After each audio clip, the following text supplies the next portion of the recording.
weekly look into us animating our top-down adventure video game called #Blood. If it's your first time joining us, welcome. If you're coming back from last week, welcome as well. Joining me as always to my right is Bob, the problem solver Fox. Fox 5, the problem solver, we call him. And, well, where we left off last week, I'm going to just give a little recap because we're continuing right on into it since it's a kind of a bigger project. So there's some things we're going to show you where we left off. So let's get right into it.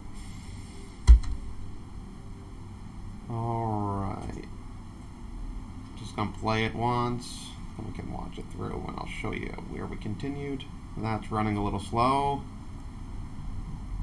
That's running a little slow too. Interesting. So, what's that? It's probably that background. It's that background, yeah. No, it's all those textures. So what we got here last week, we started the cinematic. What happens in the middle of the game, in the middle of the gameplay actually, you get confronted by these shadow vampires, and this is sort of your first encounter, so you're trying to learn a little bit about them and a bit about the story as well. So I roughed out some backgrounds for Bob to figure out, and it's no small feat because you can see, you know, just some action lines here, some indication of some ground. This will be in a gymnasium, a school gym. So there's the bleachers. It's going to be a big camera move, and then we're going to shoot up to the ceiling. All one shot for this beginning right here. So we're going to continue on this part right here. I'm going to, in between some of these more action-y things, because the subtle stuff, I mean, no one's here to watch me animate. Is that Cody saying where? Yeah. Is our volume fine? Yeah, hold on. Okay. A real tight ship we run around here. Yeah, the subtle stuff, you can guess where that's going. So I'm going to show you more of these action-y kind of smear frames, all the fun stuff, what I call, because we could do that on camera, and the rest I could just do at night. Cozy Pop is here. Oh, hey, you just joined us, Cozy Bob. I saw you just showed up on our Twitch, so thanks for joining. I see you on Instagram every once in a while, too. So thanks for joining us. You'll notice this week I'm not drinking our unofficial sponsor of White Claw, but I have to run probably in the middle of this, so I didn't want to get day drunk. Now, I mentioned last week we were going to do some stuff with Shape Tweens, and I want to show you a little dive into something when we're not going full traditional, rather like if it's a subtle move or something, and you want to do Shape Tweens. We try to do everything as quick as possible while still maintaining a look. I'm leaving then. Good job. Film Bob's. Yeah, but Bob will be drinking and drawing soon too. The future man. So yeah, what I was saying with the shape tweens and stuff. Sometimes it's a lot easier to do some shape tweening here and there to get a big, long, subtle move that you would just spend a while in betweening. But you always want to add traditional elements into it. So we have for this one, for instance, this one, you'll see all the layers here, and it gets a little wonky, but some of them are shadow, some of them are the face, and I'll break down each layer, and I'll show you how I did some of the shape tweens here. So that's the shadow behind there. So I'm going to just turn off the shadow layers, and these right here, let me separate those so we all know. Okay, so between the two blank layers is the animation that's going to go on right here. So we got Becky kind of on, like, she just witnessed this crazy guy in a cloak dispatch a monster pretty quick. So she's in shock. It's the first time she's seeing a vampire in the school, and the first time she's seeing it destroyed too. So what I have here is a few things. I got the cape down here separated. Whoa, whoa, whoa, whoa, whoa. The cape The arms are separated because they're the same symbol, but I broke it. You can see here. And I skewed them. The hair, same symbol. So this is where symbol animation sort of comes in handy. And the head right here. Wait, so this well, I know I blew that reveal last time, but maybe he is, maybe he isn't. I don't know if he's a vampire hunter. Oh, and Joe Whimsy's here. Oh, hey, Joe Whimsy. Did you end up getting the drawing we sent, or is that still in transit? And I'm wondering if the frame broke too, because I don't know how it got manhandled. So those of you joining us, we're showing a little bit of shape tweening here, and with traditional animation on top. Now the ears are all hand drawn. Because you notice when you use the line tool, and I know newer flashes or animates fixed it where you can kind of taper the line, but you see you get sort of a natural brush line if you zoom really close in with the brush. Whereas if you use the line tool, you'll notice it's a real mechanical edge. So what I wanted to do, especially when I'm shape tweening and want to fool the audience that thinking we animated this all by hand on this one, is I'll add elements to where the eye's being focused, and then in this case, since her head's so big, it's going to be her face. So all that's traditionally done, and I'll show you how I did that. So I start off with pretty much this torso action. I know I want her to antic, kind of overshoot, settle into her surprised face. So I'm going to go into the library and I'll show you the layers. I believe I saved those. I just have to find them. You'll see it right here. Okay, right here. So each one of these, and I always save these in case I want to change timing too once I fix the shape tween. So each layer is just kind of a simple shape moving up and down.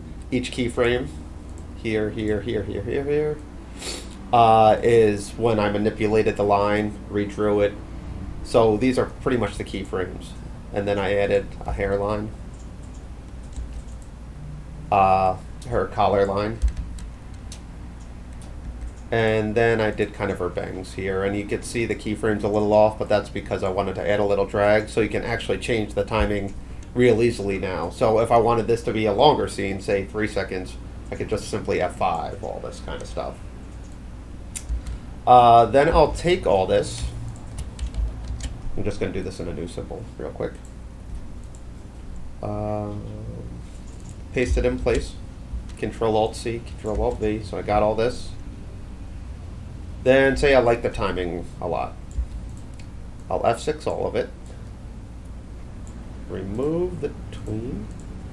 And I'll simply add it to all one layer here.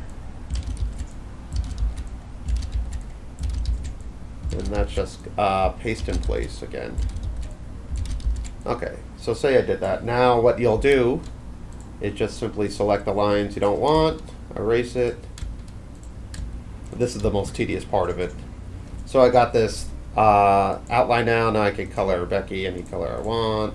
Well, that's not even her color, but let's just say for the sake of it, it is there. Now we got a new character here. It's not even Becky, but so I'll just do that all the way through. Now another trick I do is, since shape tweens end up being on ones, I'll just erase some of the keyframes here, just because a lot of traditional animation is on twos and stuff, and I just find the timing a lot more charming and less mechanical when you do, like when you erase these frames. So you can see at the end it'll just feel a little more natural in terms of hand-drawn stuff.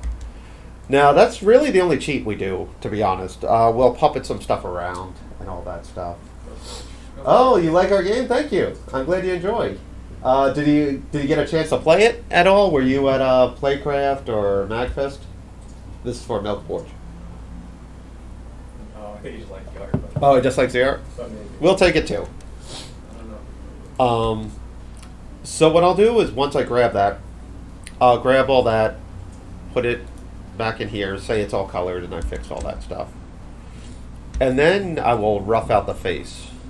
which you can see here is all on one layer. So I'm just gonna, for the sake of argument, just do that like that. So I have, whoops, let me do a blue. And this is where the cartooniness comes in. So I'll do the same exact thing. I'll keyframe out the face.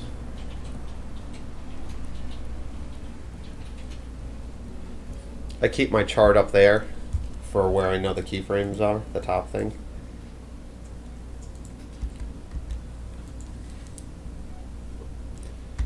And then I'll just sort of animate as I would any other shot here.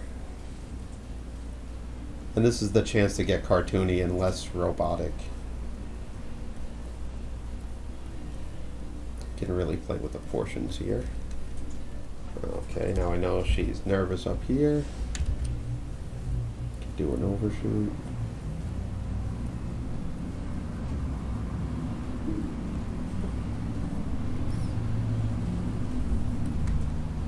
So like that, then we're gonna settle all the way back. Oh, then it shoots up a little more, so it even stretches a little more. Widen the pupils.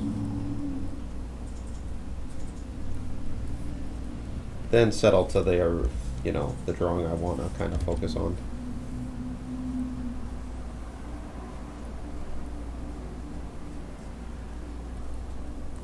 All right. So that's where I'll play with the timing. And now I noticed, and I've watched that sword of Nico. Is that the name of it? You know, that's the Nico sword. Sort of light, something like that. And I noticed, I watched a tutorial on how they made that, and they manipulate the head so you're kind of acting with the skull a lot. I don't know how they do it, to be honest, but it's something where you sort of, I'm guessing like harmony when it rigs, so you turn it, all that stuff. But they animate all the features on top of it. And I think that's really where you get away with a lot of the cartooniness. So the program uses curves to make the animation so it's naturally the message to you. Do you understand that, Bob? No, I don't think we don't use like curves. I don't know if it means like curves like. You can add action curves to it and stuff if you when you puppet stuff and you put it on an action line, you can curve it and all that stuff. Otherwise, it's just going straight from point A to point B. So it's a little that's a little mechanical too. But the Sword of Nico did that, and then they'll do these cartoony stretches and stuff in it, and that's where I think the fun comes in with this kind of stuff. Otherwise, you're just sitting there kind of in-betweening. So you could do like a really funny face here, like a really kind of Johnny Bravo-ish smear face. You can do some drag, and then you can play with that timing. And then it's just simply in-betweening what you have from that. You can probably even do it quicker. So it's a real quick kind of smear. Now if I just shape tween two circles here, it would just go from that to that and kind of be lifeless. So that's where I wanted to add kind of a life to this one. And the end results, you could watch, I think you could see the smear frame here. I did it with the pupils in hers. So she did that, and then I kind of retimed the mouth a little different, so it was on a different chart. And that's how you sort of get a little more life to these shape tweeny scenes. And not to say I'm not trying to avoid the traditional way here. It just this one I could have spent what could have been a 2-day adventure turned into a 3-hour one. And I to the untrained eye, I don't think it'll get all that much attention, whether I cheated on it or not. And I sort of did something similar with this one here, with Christoph looking down. And you could see, this is line tool too. And when you do simple shapes, like his nose and the mustache and stuff, all you're really going to have to animate is a few little things. And then it's just playing with timing. And it does get a little mechanical, but again, for something so subtle, and it's going to cut right back into the traditional stuff, will pass off on something like this. So that's kind of our lesson on shape tweening, and it really is some of the only things I quote unquote cheat on.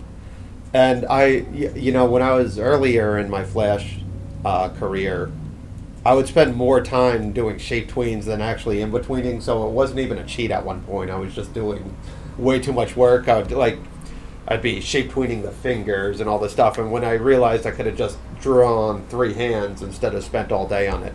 So you can get lost in what I call that layer zone when you're just adding another layer for a pupil and an eyebrow. Sometimes it's just better to draw as it is. So I'm gonna do Kristoff now. So I'm turning off all the layers that's not him, so I just get to him. And in contrast, you see this is just one drawing now, all this kind of stuff. So what happens here is he lands, so we're going to do a squash and stretch, and then I did a secondary on the hand, so that shoots back, that settles there while his body's settling, and then he's sort of anticing to get stabbed, to stab the vampire, but then I do another overshoot for the arm here. So it's just a little more, while he's lunging in, he's sort of backing his staff up as well. And this one we'll do a nice smear frame here to get to those. So I'll shoot that on 2s. So let's start roughing this one out. A little later, if I had to leave, Bob's going to show you some of the backgrounds. What are you working on now? The graveyard seed, which is really coming out nice. Really sets the mood. It's a nighttime scene almost. So we're gonna have to figure out how to play with lighting in Unity. But again, I file that with the backgrounds in a folder called "Not My Problem." So the TS, the tough. I'm not sure about the policy and cursing here.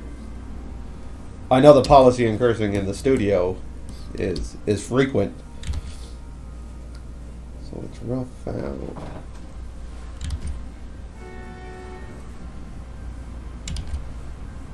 Do the mustache here. The ear.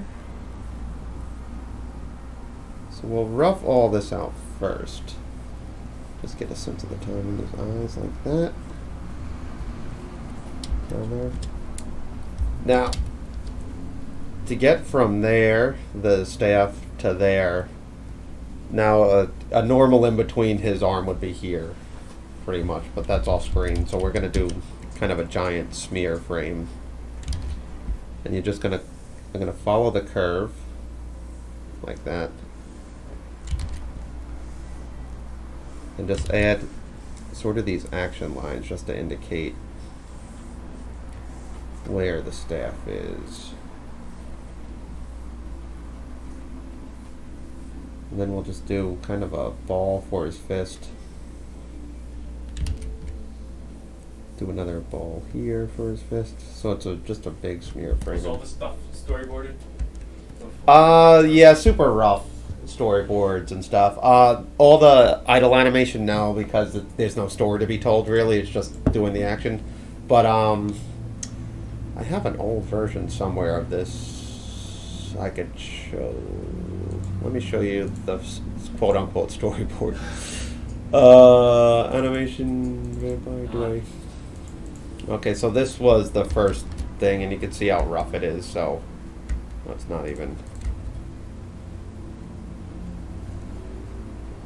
So that's sort of... So yeah, this... I don't know, I probably roughed this out in, I don't know, half an hour maybe, if that. So it's only for ourselves, so I don't have to send this overseas or anything to get, so it's just really, I could do it with a triangle and a circle being one character, to be honest. If it's really just trying to set up the staging. So, when we deal with clients and stuff and have to show storyboards, we we really clean them up. Is there anything we could show that's sort of a cleaned up storyboard? Probably Market Warrior, since like that was like our. Oh yeah, okay, I'll show you that. Taking a little detour here. Let's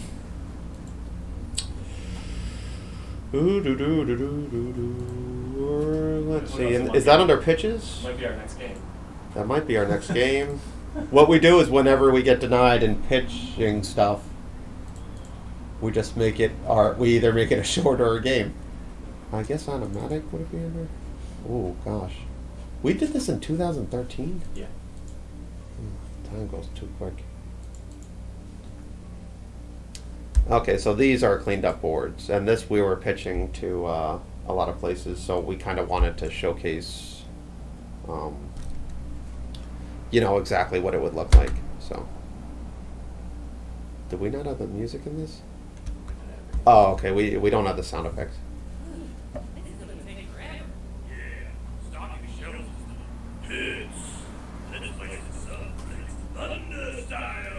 And the idea of this is there is an ex-wrestler who works in a supermarket for kids.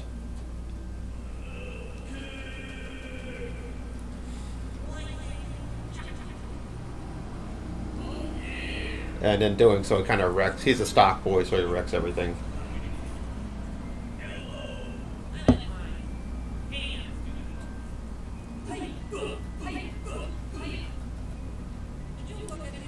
So if you're an executive out there and want to reach out,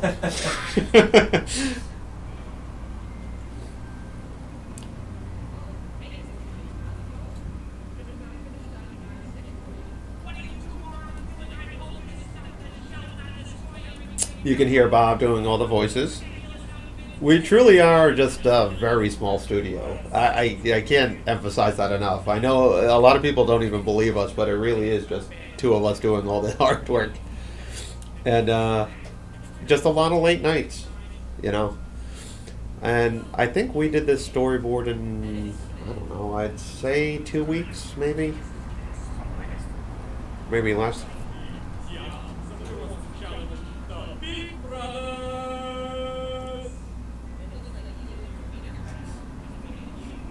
Yeah, we try to keep them as clean as we can, especially when we're showing the stuff. I don't want any second guessing going on. I want them to know what they're going to get.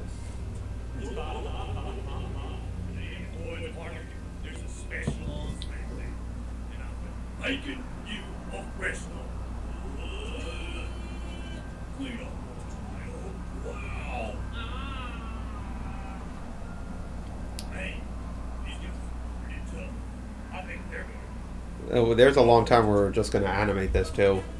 And I'll never mark that off the table.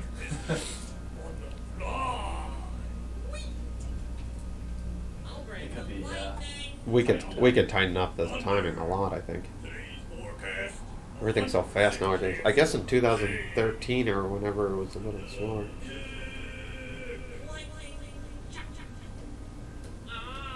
There we go.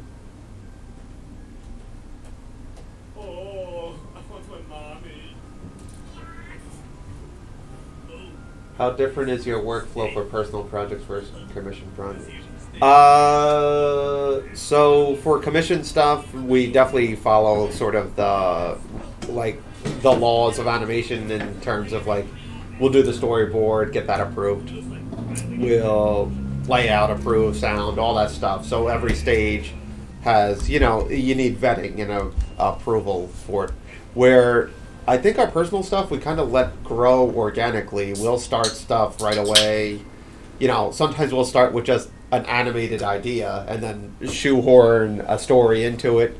It's a lot more kind of organic, I would put our work process. But then again, it's just, us trying to, get an efficient story told at the end of the day.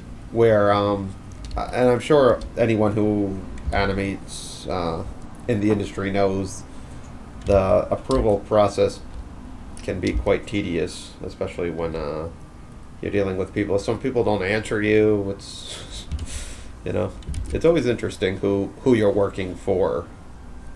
They never seem to have that much interest in animation. So we got that, and I think that'll be nice.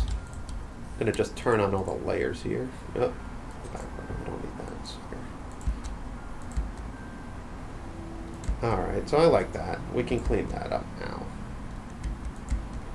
You feel the force of it, and and I would have shot this on this one, but I kind of wanted to hold his staff right here. I'm just going to color that in real quick, just because your eye will follow it a little different. And I'll have to do one in between for the vampire to get stabbed, since he's coming through the chest here. But I'll match cut that in when I finish Kristoff here. So let's clean that up. Now, gosh, what did I clean this up at? I know the idle animation is 800. I think this is 600. That looks about right. I use brush 5. This is MX, so maybe brush 6. That looks about... Oh yeah, perfect. So when I clean up, I'll keep both drawings on. And away we go. So I did a swatch and stretch with the nose. It's usually about volume for me. So you see, like a normal, like for instance, if I were to shape tween this, it would just go from there to there and just be a circle like that. But since I wanted this to feel expedited, I stretched out the nose. And when you keep the characters with simple shapes like that, it's a lot easier to sort of wrap your mind around what your you know, all of a sudden the nose is just a circle, and that's all I had to worry about. And, you know, in terms of acting, that's sort of what you want, is a simple thing.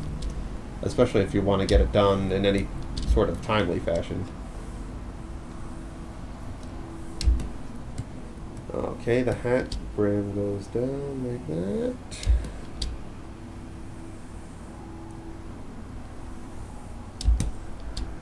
Yeah, and I'm excited to see this one finished with the backgrounds. What's nice about these cinematics is we can have Bob sit there and do effects on it in After Effects, where, you know, when you're exporting through Unity, we don't have any real control of the shadows or like motion blurs or anything like that. So I'm sure there is. No, there's stuff you could, I'm sure you can do it for, but it's, you know, this is such a cartoony style that you also don't want too much of that, but, you know, since there's a lot of camera changes in this one, like, you know, the video game is all fixed camera pretty much, you know, we're not zooming in or zooming out, so there's no real need to focus.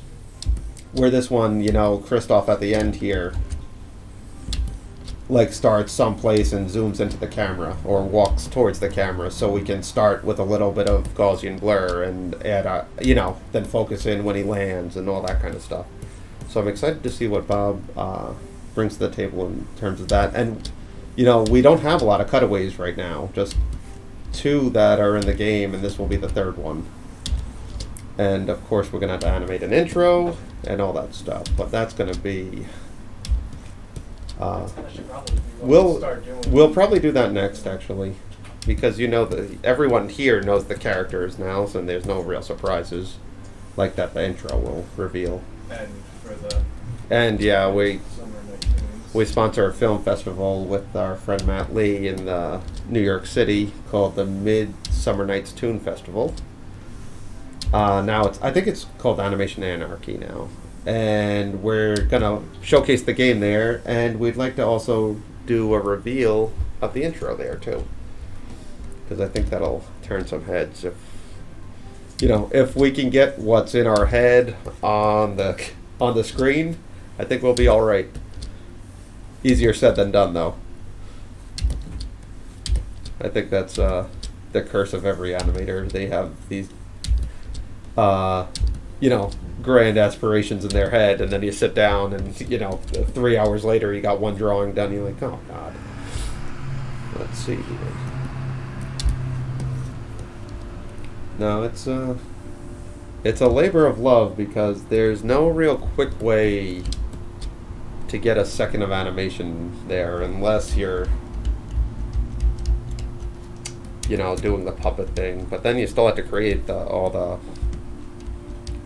symbols and stuff anyway. So it's interesting. You know, in the industry there was this, you know, circa 2007, say, there was this great kind of turn towards Flash because everyone who was in charge of budgeting and timing thought it was this, I forgot the mouth, thought it was this easy way out of, or like just a quicker way. And though it is quicker, and no one will make that argument, I don't think, there's still the idea that you had to bring in talented animators to do it. So I think they thought they were just going to have some people set it up and then they were going to go off to the races. And by they, I mean people like producers and executives and all that kind of stuff. And, well, you know, 2019 now, and I think they've learned their lesson.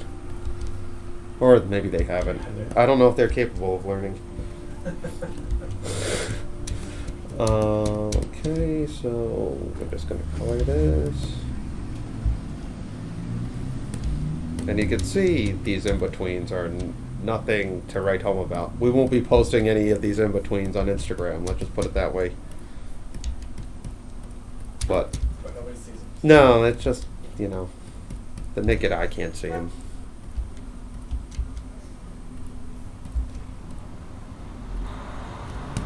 Now, all right, just that. So, I mean, look at that drawing. That's kind of garbage, but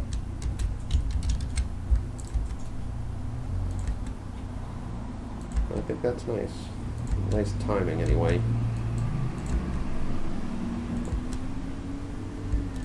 And you'll see I try to fill out the screen with stuff like this. That's why we add all these action-y kind of things, and we're doing a fair bit of like those, you're spelling out the words in it. So I think even in the animatic I showed, there was something that said something like stab or something when he hit it, but I decided to go against that one for this one since we had words all throughout it. It was kind of time for a break, like, oh, oof. And then he's kind of going on. Alright, so now let's get to this one. And that'll be a giant ease out, I think. So I'm going to lean towards that one frame. I'm going to figure out my timing now. So he needs to get his arm up here while kind of favoring there. Favoring towards the vampire. So this will be the exact halfway point in terms of timing. Not the second frame, but the last frame. And since he's coming towards the camera, I want it to be faster later on. So I'll favor this side a lot. Like, I won't in between. Like, again, if we shape tweened, it would just be halfway point, the nose right here. I'm going to just really kind of just lean in like that. So that's sort of that, and that'll give the illusion that he's going faster because we're going towards the camera. So we're going to sort of here.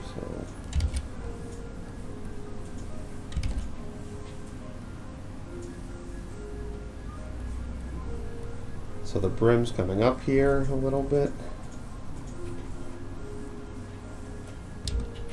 He's got a rip in a tear in this hat of his. The beard's going up. He's going to tilt his head a little bit.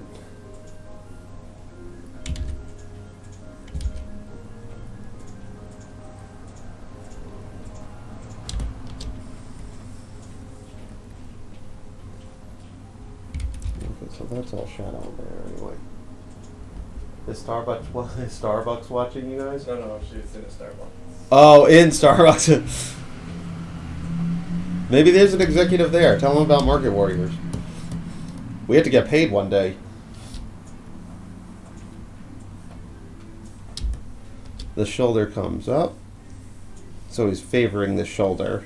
Since you're kind of, you know, you have to, when you're acting out this kind of stuff, you have to think like he's landing on his legs. He's really far down, and now he's pushing up. And when you push up, you start from all your force is on the bottom, but then your shoulder is sort of leading the action. So you want the shoulder to lean in a little bit, so we can favor that even up higher, like that.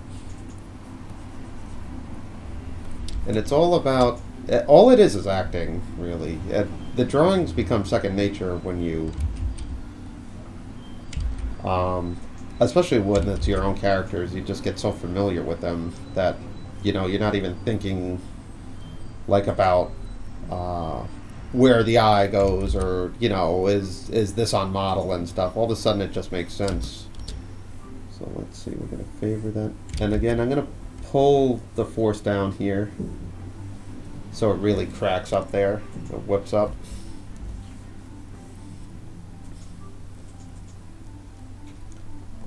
Alright. So I think that's a good place to start.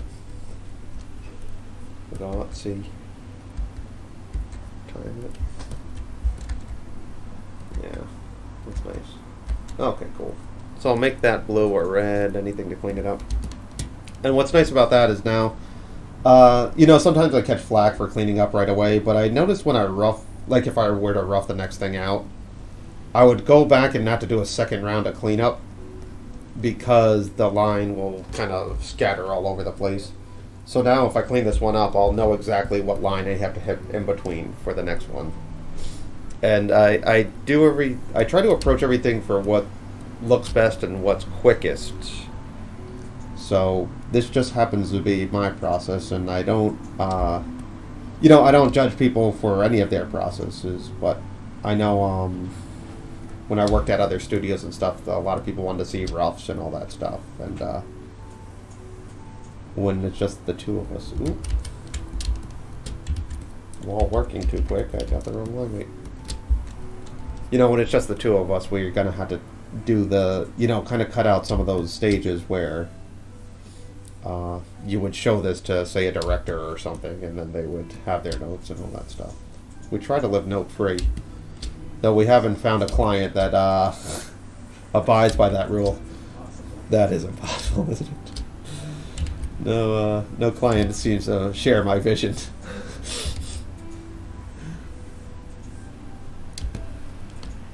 No, we'll get... You know, I swear we end up doing things twice. Because, I don't know if they're just not sure of what they want, or they don't explain what they want right, or there's some time on the clock, so they're like, let's get another version. I don't know the methodology to something like that. The older I get, the more it bothers me, though.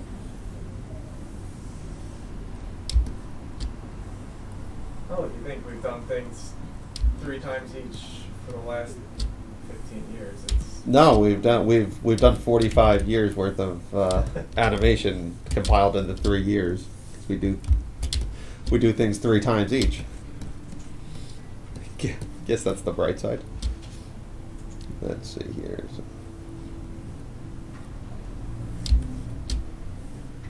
All right, so we're gonna lift the hand up here.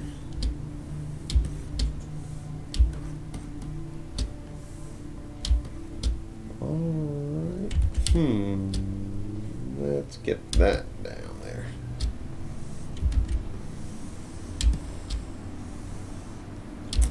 And you'll see I draw through the work area. I used to be a little lazier and just sort of, I would just cut her off there, especially if you're zoomed into 800 and cleaning it up. It would take a lot more time.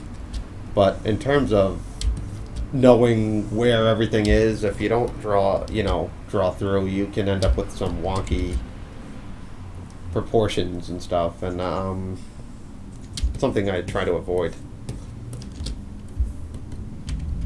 And you'll notice when you get, when you're loosely drawing stuff too, you never just stop abruptly. So that bends down there. All right. So I'm gonna clean. Now I'm gonna color that too. Let's see, should we start showing his mouth? No, I don't think so. We're not going to do that. And I forgot the shadow under his beard. So let's add that real quick.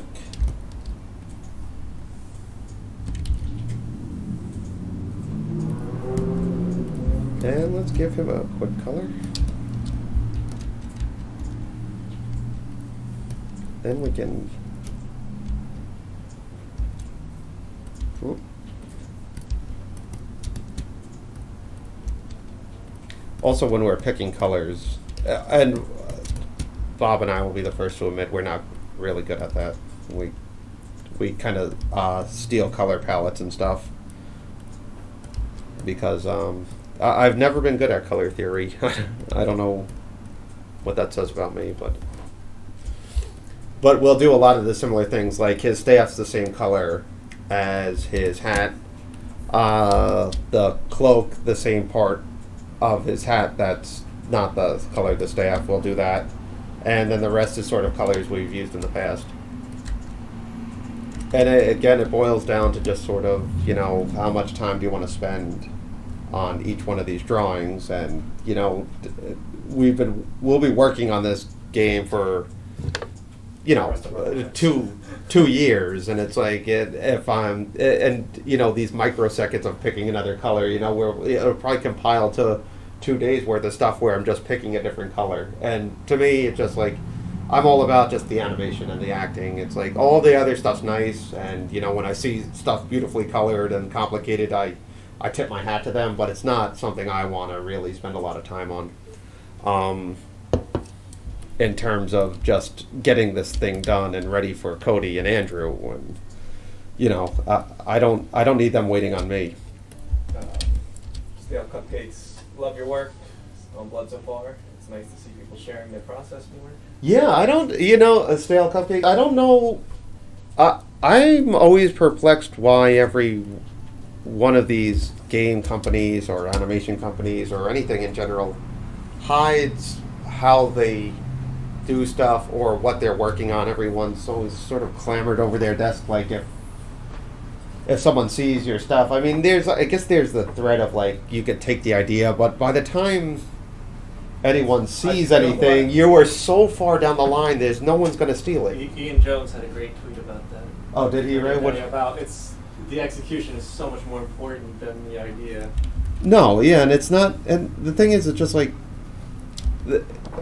this is we're taking styles from cartoons that we loved in the 90s and stuff, but at the end of the day, it's us drawing it, so it's like we're this is our take on that too. We're not tracing stuff from another thing, so we'll be faster at it anyway just by proxy.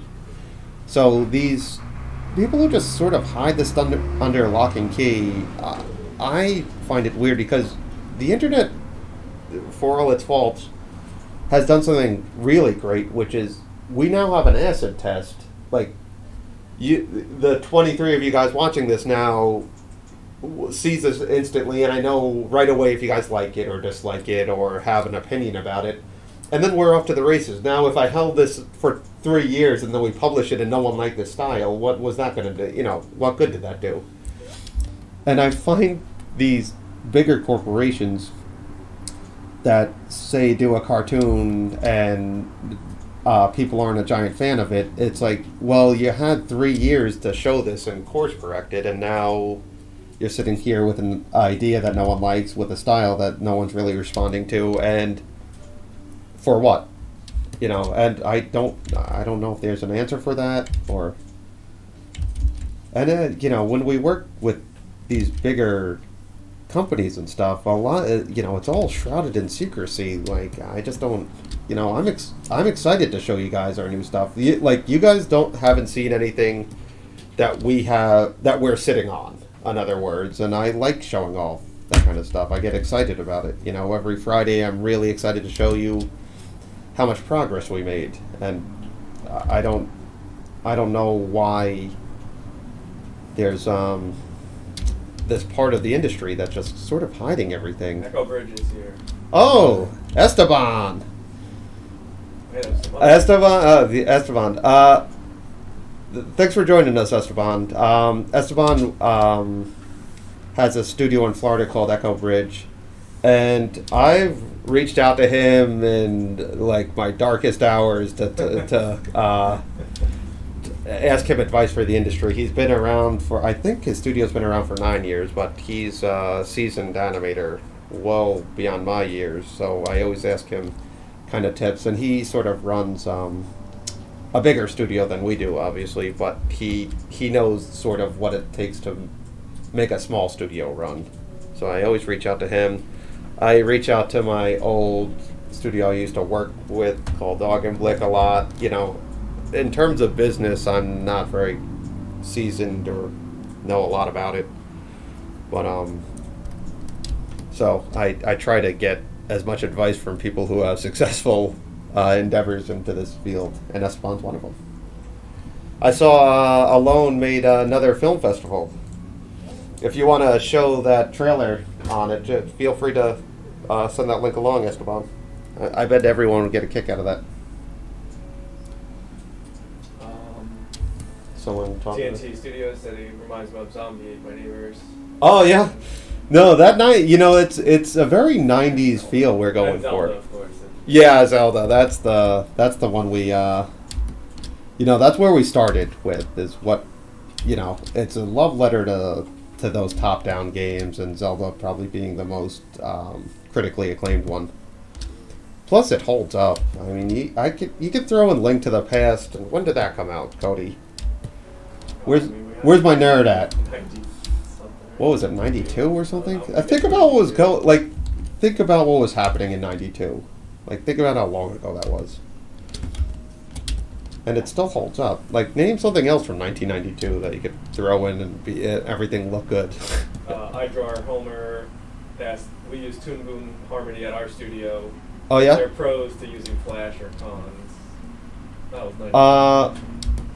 I've never used Toon Boom Harmony, so I don't know if there are pros or cons. It seems bigger studios seem to kind of gravitate towards Harmony. I know it's more expensive. Well, it's also being pushed a lot in art schools now. I guess. Yeah.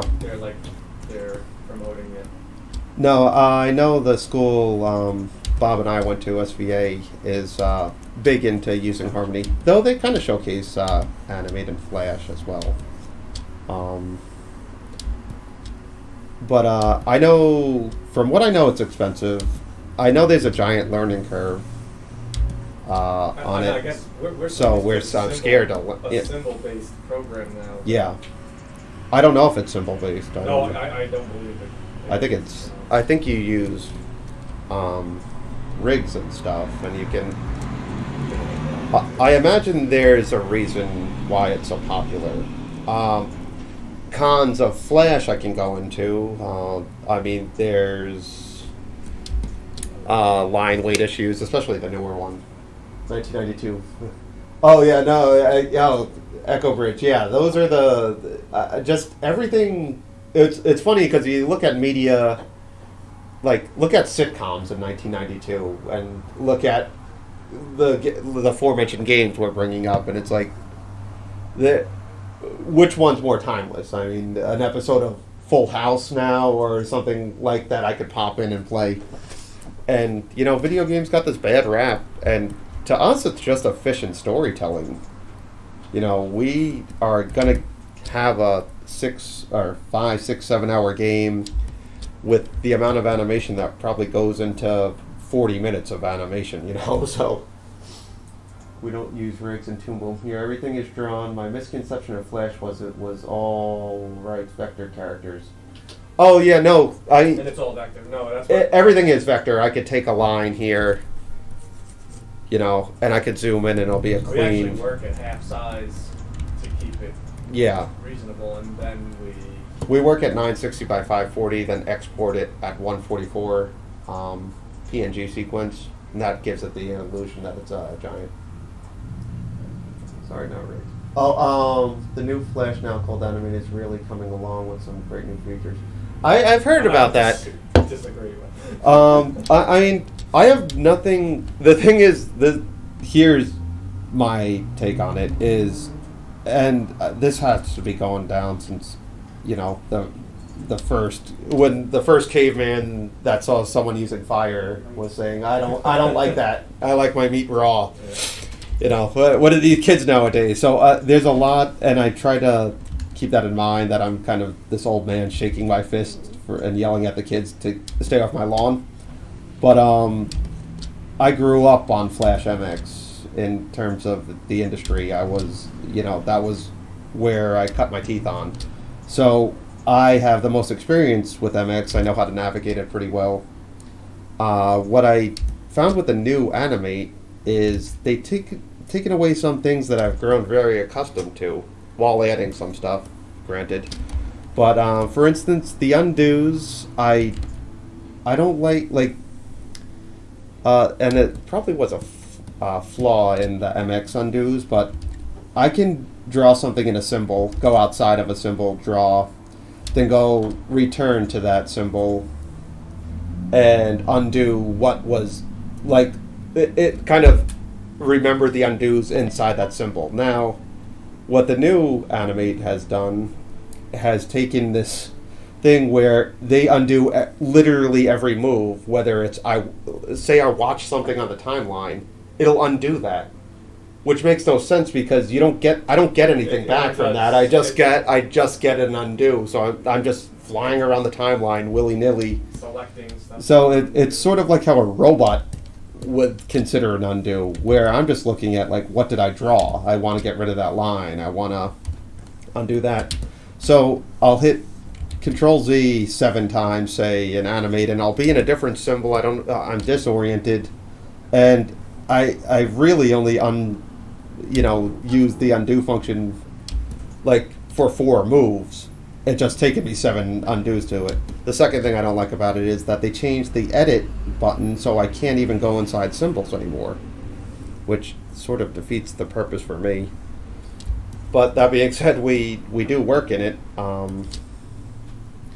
We're working on a project now in Animate, because it's just what the industry demands now. Because no one can open up a Flash MX file if we hit it at that, dude.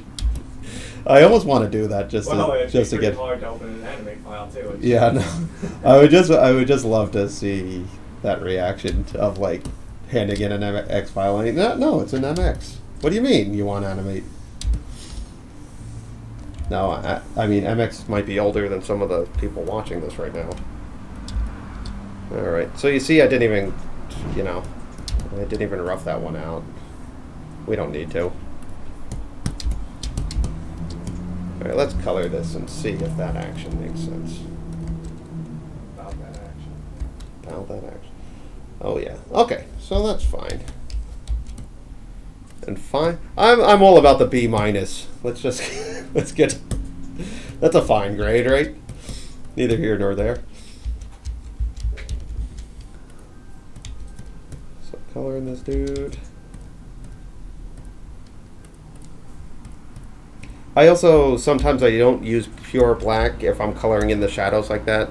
I did for this case because everything's fine. But if you do that, then and you need to adjust the line, sometimes it's easier to just pick a color very close to black, like just one letter off, and then you can select it and get the original line back, if that makes sense. Somebody asked what size sprites we're using. Cody actually just sent, I think it's Cody, what size? 2048 by 2048. Is that really that big? He was just sending me one where he crammed as many Becky's on it as he could. It was insane. Is the can you show the picture? Yeah, see if you can, if I... Let me see. Send it to me. Oh boy. Ginormous. It's giant. Now how do I open that? Am I gonna... Is your G... where's your Gmail? I have no idea. Is it open? Oh, yeah, there it is. So this is it? Yeah, and then bring it over to the screen. Oh, so bring this over here now. Why does it look crooked?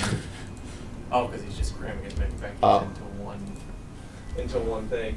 So that's just one. Oh no, Cody said we're using 8,000. Oh, 8,000. There we go. Wow. That looks like psychedelic wallpaper. That's not even like one. No, that's just one little move here. Yeah. Thanks. I'm glad I don't have to do that, Cody. I'm glad that's on your shoulders. So let's just do this one in between. So these cells.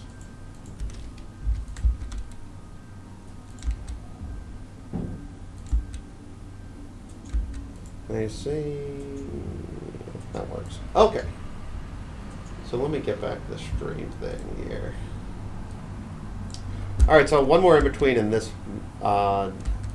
little section's done, and then I'm gonna in between the vampire to get from here to there because I don't want. I always try to keep everything on the same chart too. It has to look like it's all on one piece of paper for it to kind of have this feel.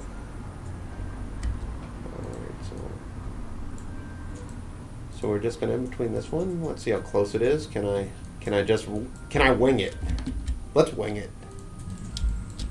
Like Wild Wings? Like Buffalo Wild Wings. Also not our sponsor. Also not. Though I'm anyone who wants a sponsor. I'm okay. Yeah, there's a joke. My stomach was hurting one night, and Bob and I used to take every Friday and go to Buffalo Wild Wings just to blow off some steam. Not the best place to do it, by the way. But it's right around the corner from us. And my stomach was hurting the night before. It was a Thursday night, and I was playing with my son. And he was jumping on my stomach, and I was like, oh, that's really uncomfortable. And I felt really full, and it didn't make sense because I'm never not hungry. So I was just like, what's going on here? And I kind of ignored it and went to sleep. We went to Wild Wings the next day, and I still felt super uncomfortable. I was like, this is something's wrong. But it didn't stop me from drinking 2 beers and eating a bunch of crappy wings. The next day I woke up and I had to go to the doctor. It's like, yeah, you have appendicitis. So we claimed that it was Wild Wings who gave me it. So I haven't been back since. I don't. No, we don't go there anymore. No, it was that was a fun day. The appendicitis or the Wild Wings? No, the whole thing turned me off to wings, to surgery. That was a while ago. What were we working on then? Is that coin or? Maybe. Oh, Yeah, those were dark days. Those were some rough days. Glad we take the time to do our own thing. So let's just.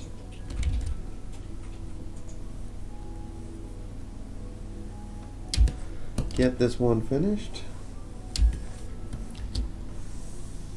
Then I'm gonna clean up this vampire, that one drawing, and then I'm gonna have Bob hop on, I think, to show you. You want to start setting up your backgrounds to be over here, because when we do the trailer, we're gonna show some gameplay too. So we're gonna need to, or faux gameplay. We might have to fake a little bit of it on our end while the programmers figure out how to do it.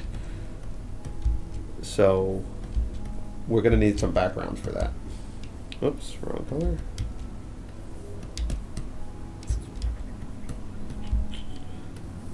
And now the rest. I keep forgetting the shadow.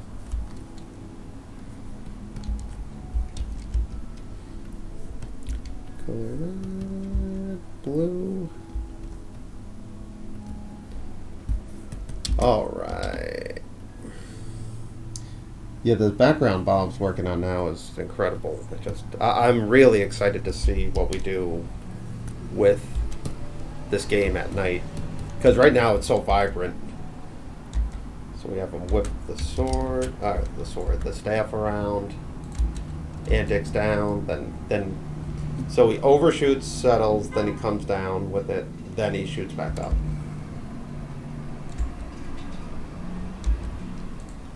time it out with that. Awesome work I've been doing in traditional animation since 2001 for the Macy's City. Art form isn't dead in the States. I agree. I hope it stays around for a few things. Oh wait, did someone do? I made the symbol and did some drawings in it. Then when I hit the undo, it took me back in the symbol and removed what I did. Are you saying you don't like that it goes into the symbol? I am saying that, yes, because I can do something inside one symbol, and this one go out. This is MX, and go out of it, draw, undo that. Then I can return to that symbol. Say I like what I did outside of it, so it kind of caches the. Embedded in the symbol are the undos, where this one, where animate is just a free-for-all. It's all undos in one thing. And that's what I don't like about it. Plus, I don't like when it skips all over the timeline. I like to know exactly what I'm trying to look at, especially when I'm undoing something, I'm looking at what I want to undo, not go back to where I think I want to be. Alright, so we got that. Nice overshoot, back to work for me. All right, I'm glad you're inspired by this. That makes us happy. Okay, so cool. All right, so I'm gonna do this one in between. Of this vampire. Get to that. All right. Let's see how we can do this. So I'll lock the Christoph layer, leave an onion skin it so I don't get bothered by that. Turn off the words. So the staff is sort of already penetrating his back a little bit here, so we're going to want to indicate that, but I want him to snap to this. So I'm going to keep the head like this head sort of where it is. I'm gonna start having it move a little bit over there. Oh, Pickle Nick said, what's the issue with the edit button? Oh, the edit, there is no edit button. There is no, I can't edit inside a symbol. You can do it once. And then you have to do and then you're off to the races. So, no, I've reached out to Flash a few times. Again, it's just they're not gonna. They don't care about what two people think. That was the. So, and it's not unusable. I don't think. It's just 90% unusable. No, I have lots of complaints about that. So we're gonna push the shoulder here. Push it that way since the force is coming this way.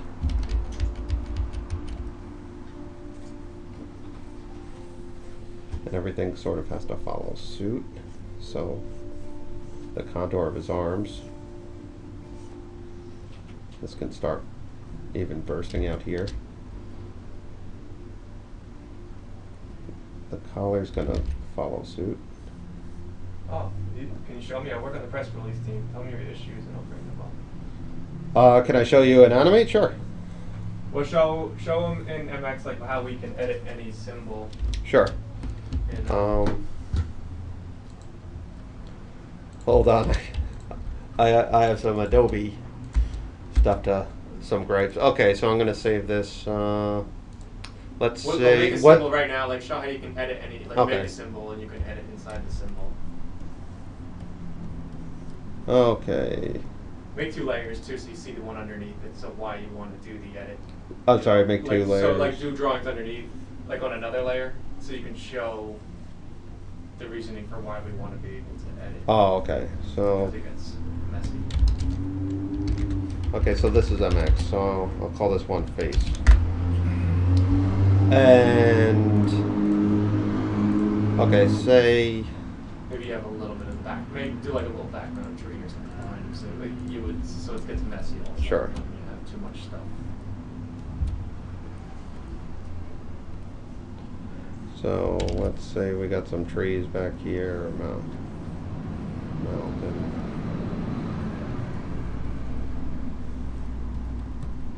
This is why you guys tuned in, right? The drawings like this. Okay, so I got this background now, and I say, now what, I can do it once in... So that's like editing. That's what it's like editing in Animate, where I still see the stuff behind it. Now I can open it in a new window, which for some reason then everything's blank, but then I'm still outside this original timeline. I'm not centered anywhere. So right click. So now, right now, I could just right click, edit. There it is. I could change the color. You could do anything you want. You can edit it now. I go back out and he's green. Now,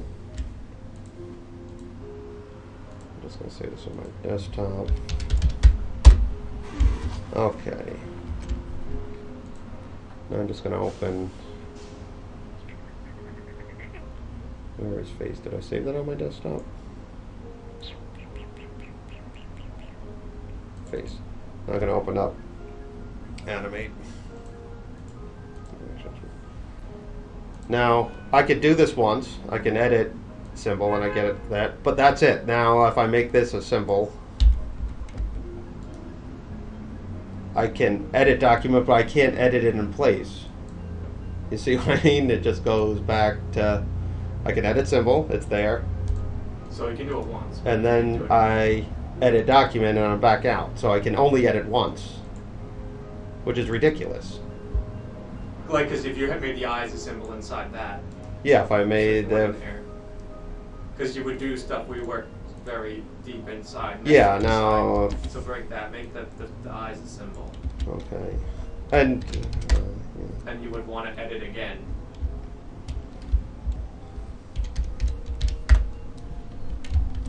Okay, so now I got 3. Now, say I want to edit the eyes. You see, I can't. I can edit document, which gets me there. Ah, you want to be able to drill down and edit. Yes. No, I just wanted to do what MX did. A little bit like that. Now, here's another thing with the undos. Now, say this is stolen. So, I'll draw a bunch of stuff. Okay, next frame. Next frame. Okay, now I'll say I watch it and I like the animation. Or I don't like the animation. I'll watch it 3 times because I'm unsure of it. Now if I undo, it's going back to where I watched it, which is crazy to me. So it's stuff like that drives me crazy. And if I did something inside there, I would all of a sudden be inside that symbol again. So it's stuff like, it's just little things like that. And our main thing, the drawing's a lot better in Animate than it's ever been. Yeah, the drawing's nice. But not close, like it still takes... Yeah, it takes a while to optimize. A second to optimize compared to MX does. And on a long enough period of time, if I draw on this, the whole screen will turn black. And then I can't save or get out of it. I've never had that in MX. We'll be here all day talking about that. No, we're going to need a different... That's Thursday's Twitch. Somebody was asking about working at Ogden Blitz. What was the question? How long did you do it there, and like how much did it influence your style? I would say it influenced my style probably 100%. He was very he was very focused on sort of the Fleischer kind of school of thought, which in terms of like timing and everything like that. So we watched a lot of like Popeyes and Betty Boops, and it really was a fine-tuned craft at that point. I worked there for 7 years, I think till 2013. So I think it was 2006 or 7 where this animator Lou Salas, who if anybody in Canada might know Salas Studios. He was the lead animator there, and he was going to start his own kind of thing in Canada. And I worked with Aaron alongside of Aaron on another project called Shorties Watching Shorties. It was just a different studio, but he knew of me anyway. So he reached out to me and he asked if I would want to be part of Augenblick. And I said, of course, yeah. So I got to actually be under Lou Salas's wing for a little bit there, and I just loved the way he animated. He influenced me a lot too, and he was just a master of Flash. I mean, he was so good. He was so fast. He knew every trick to it, and you know, I just learned a lot from them. So I would say, you know, in terms of influencing my style and stuff, it was, Aaron, then Lou, and all those people. Plus, Aaron had a lot of talented people there. He still does. He just had a knack for hiring really talented people. So, no, we had, I was lucky to get that job. It completely dictated how I animate now. I just love the stuff. I worked with Lou Salas a bit on that terrible Fridays cartoon. That Fridays cartoon. Go through his files. No, I just would I would study his files because I was never sure how to. These, in case you're curious, I've been up to lately. Oh, someone's reaching out to me from Click right now. Double click this or edit down through symbols. No, I know you can edit and symbol, but I don't. The double click thing, you still see the background behind it. I don't want to have to turn off the background just to do what I used to be able to do. I liked, maybe you could double click in the symbol, then edit. You don't want edit. You get so I can go into as many. I see. It's still. I just don't know why they got rid of that function. I don't know what it replaced. Now there's some wonkiness going on with this hat that I'm gonna fix later. But do you guys want to see some background stuff?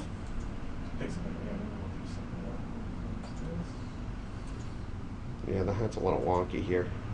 That's what happens when you don't rough it out. I don't think anyone will notice. Yeah, Joe Lindsay wants to. If you set preview mode to fast, the background whites out when you go into a symbol. Yeah, it's just a lot of steps to do something that used to have it though. And I feel like they're just complicating things now. It used to just be one motion tween. Now there's two, and I don't know what the second one does. I get also the idea that I'm renting this thing for $75 a month, and I can't use it half the time. No one likes renting. Yeah, I'm gonna have to fix that. I'll jump on your computer to fix that then. Heck yeah. Let's see if he's. All right, he's gonna hop on soon. All right, you need my pen then. I might have to go tend to. That's fine. My son is not feeling well, and I want to relieve my wife. All that in there. All right. Okay, so all right, I'm gonna leave you guys. Sorry, I have a little bit of an emergency back home. All right. I do have my White Claw though. I am not gonna not. See what happens? All right, I'm gonna save. You're all You saved. can save that. I'm gonna have to fix those in betweens. That's for dang All right, sure. I'm gonna just open up what I was working on. Let me just write this email real quick. You can use my computer. Oh, cool. G art, and I've been working on a graveyard, and it looks like a mess right now when you look at it. So, hope your boy's well. I'm sure he's gonna be. Oh, thank you. No, he's. I have two boys, and he's the very resilient. tougher one. He's my younger up and humble. So I guess I'm gonna show you what I've been doing in the. Just 1-year-olds get sick all the time. This is a graveyard I've been working on. I think I showed a little bit of it last week. Kind of working with, I guess since it's top down, we've been playing around with shadows coming straight down to see what that looks like. That's going to be up to Cody and Andrew to figure out how we're going to put that in front of the character. Alright, let's see what I've been working on. And I'm just going to keep working on what I was working on my computer. So let's see here. Kind of just going in, I'm doing everything in Flash MX as well, so we can scale up and scale down if we have to.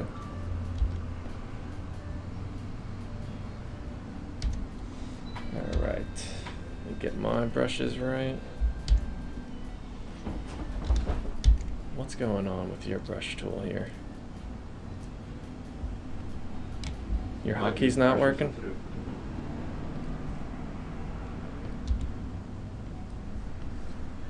Is it not working? Well, I didn't know if the hotkeys weren't working there for a second, but they're working. Oh, okay. It's a bit of a jump going from one to the other. You see, we're praising MX. It'll mess up on live. I've set a lot of different hotkeys on my computer that Chris has not done for more. That Grandpa did not do. Grandpa Burns. What's this hotkey you're talking about?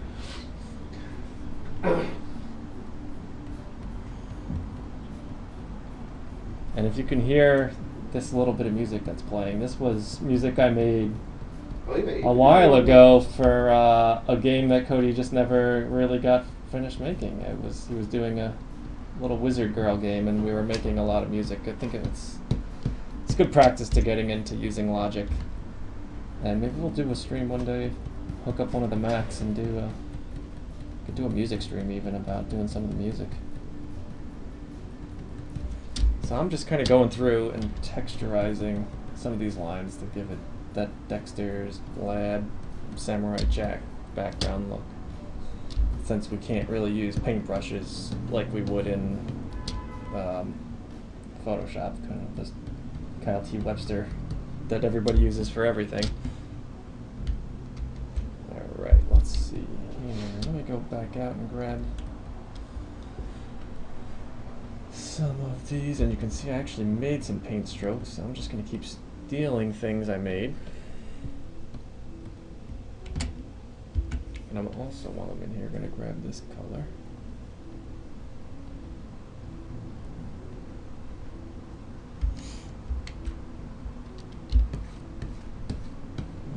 Alright, I kind of just put everything on a bunch of messy layers. They work very messy, very quickly, and then just try to clean it up at the end, or just hand it off to Cody and let him deal with it. Somebody's always got to pass it off to somebody. Got to serve someone. Modify shape flip horizontal. Right, where is that? See, that's transform. This again is something I have set as a hotkey, so I usually try to fly through that. All right.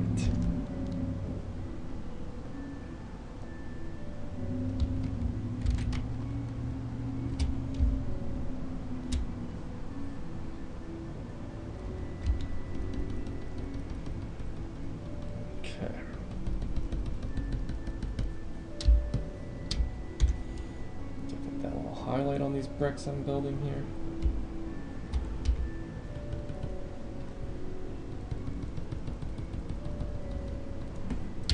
Probably make some.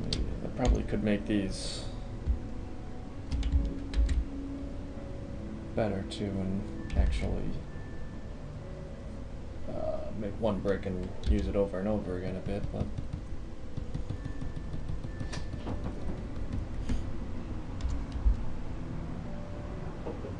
Just design it as I'm going along.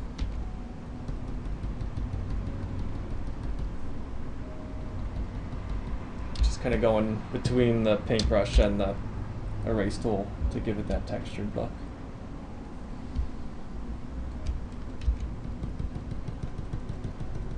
And I'm trying to keep it. My paintbrush is.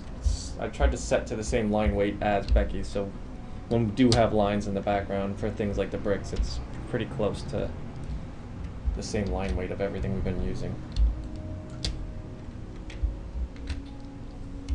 Let's see here. We have that color.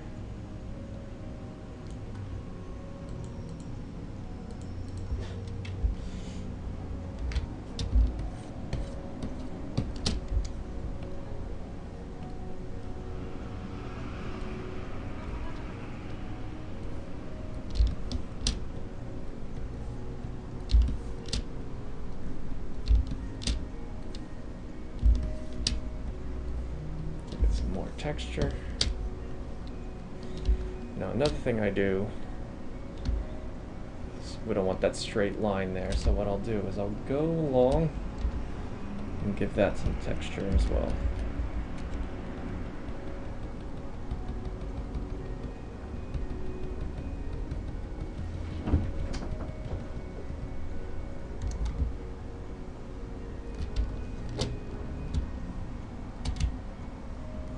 Give some of these bricks a thicker dimension than the rest. Alright, I'm gonna do some work tonight too. Cool. So we can catch up on that stuff. But I have to get my. Okay. Go help out the wife. Let's Remember Fridays used to be fun. I saw somebody say, does their wives know how long it takes to make a game? Absolutely not. No. They do not know.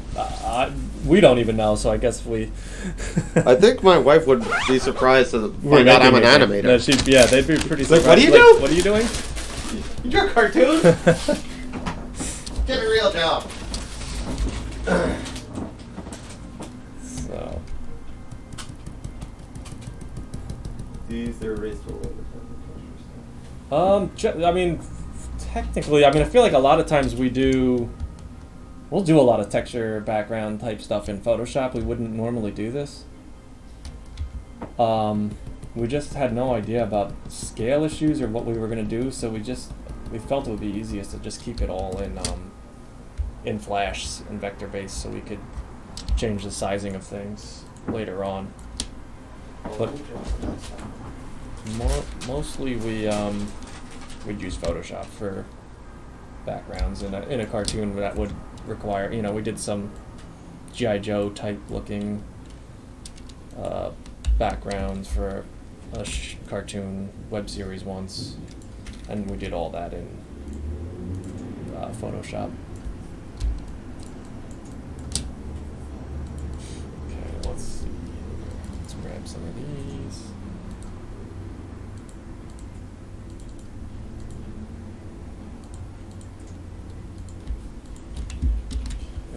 I'm just going to switch to my Gmail on this so I can get that.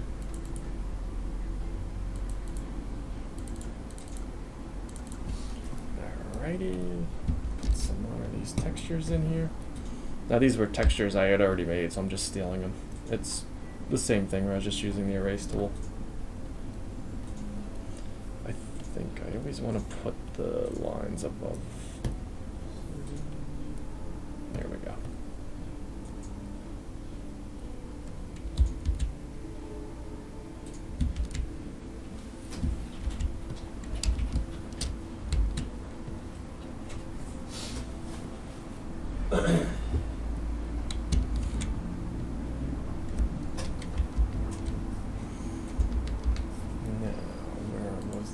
Messy layer I've got here. Let's give this a little texture.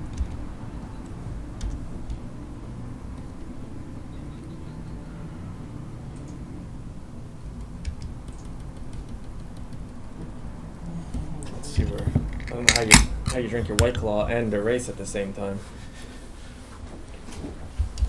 That's why you're the pro. No wonder I always get so much more drunk over there in the corner.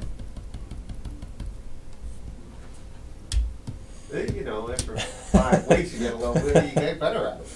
Alright, so I'm going to bring this layer up above the shadow. Alright.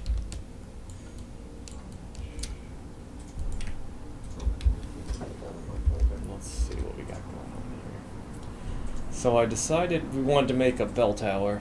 So we're going to have a bell tower fight like Batman, I think, too.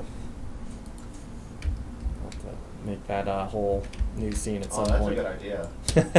Like, you could use like the bell to damage them, sort of like with Sonic Wave. They're like kind of, yeah, we'll use the bell like Venom. Like Venom's not Alright, so I'm going to make a shadow layer.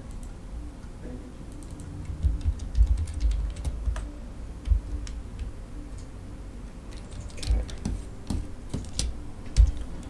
Alrighty, where's my layer? There's shadow layer. Right on.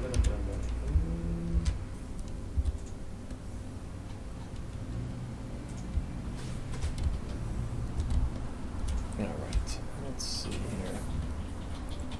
Linear, like this black. I'm going to do a little bit of a gradient going up.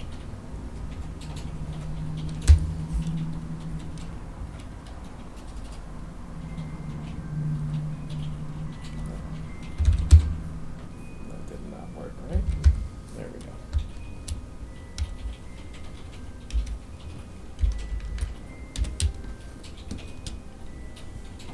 Lock everything. I'm going to give this shadow layer a little bit of texture too.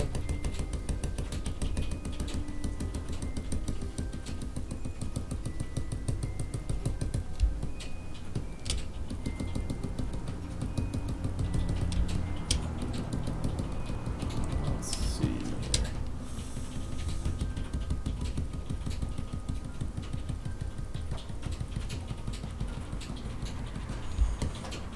Okay, and something else that's very useful in Flash, and Animate has it too, is we use a mask layer. So what I'm going to do is I'm going to grab, let's see here, we need all these.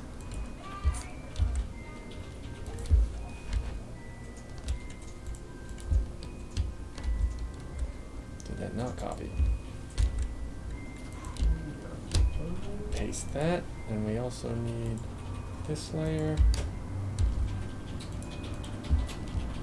And I'm just going to make this my mask layer. I'm going to make that a group so it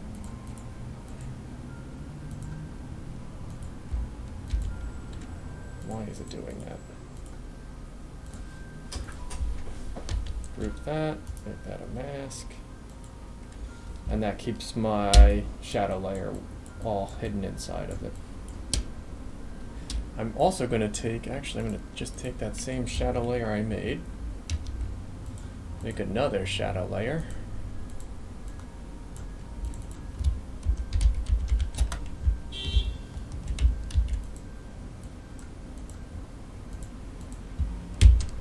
boy, your keys are sticky, like they're not working. You don't know what I do here. You gotta smash this board to make it work, huh? Alright, I'm gonna use that.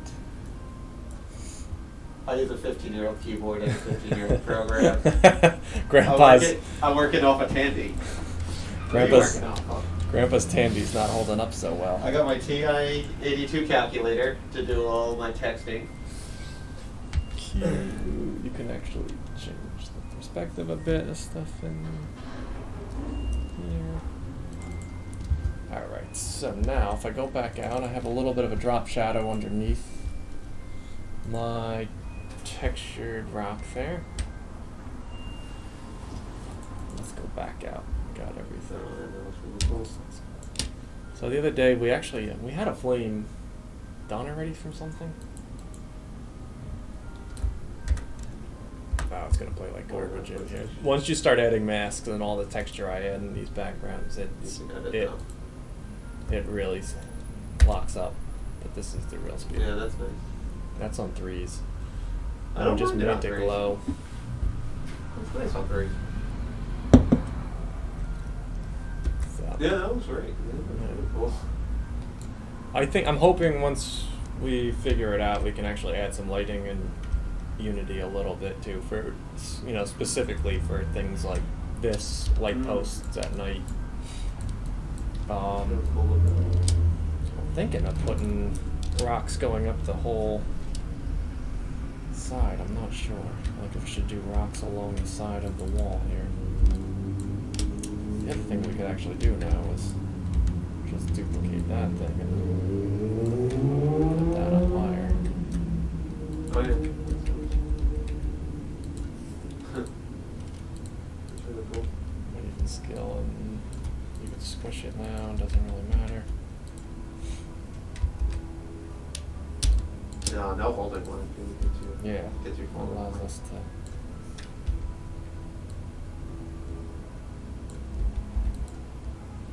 Do something like that.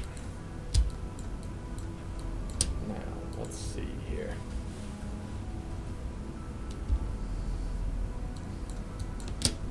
Alrighty, so I was working on this. I did not like what I did the other night with that. Just make everything kind of straight up angle. Let's see here. Can I do?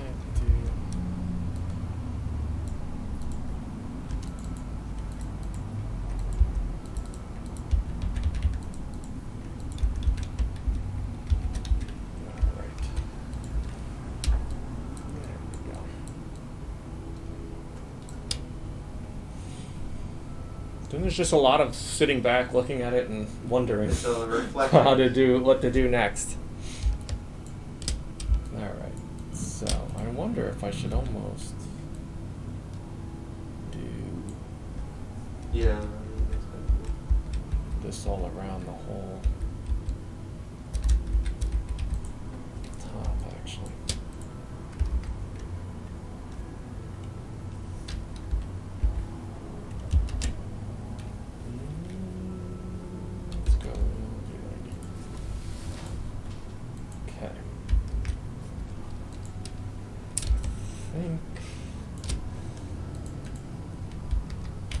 Now with this, I'm not even sure.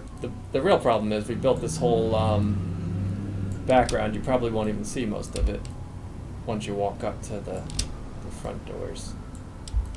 And I'm gonna have to start animating the doors at some point. I also want to put a little bit of brick on this wall. So I'm gonna go into my wall. And actually, I made some bricks, so I'm going to steal some bricks from something else. Oh. Thank you, Joe Lindsay. Thank you. There you go. I made some little textured bricks already for this walkway. Lock that layer.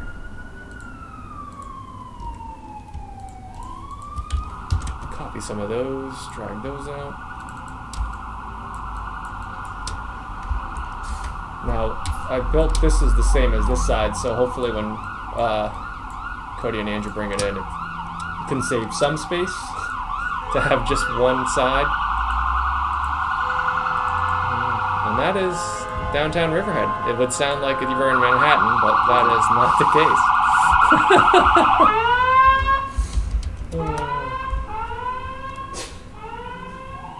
The most ridiculous street of all times. Those who think it's peaceful out here, like, please don't come out here. It's not that great. It's not. We get a little more space. Not Space too but much. Not a lot. Not a lot anymore. So let's see. I can make that a little darker.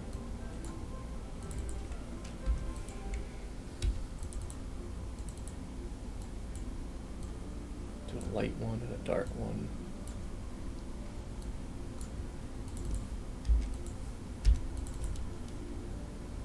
You know what I'm gonna do? I'm actually gonna make that color, but I'm gonna make it 50% see-through. Let's see what happens. That way we can actually have a little bit of overlap. I'm gonna do that one at 50%.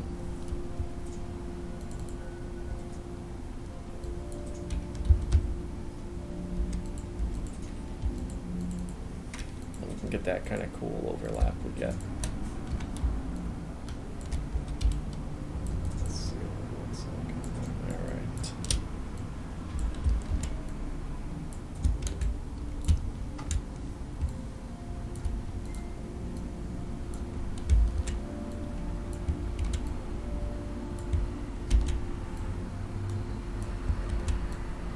Okay.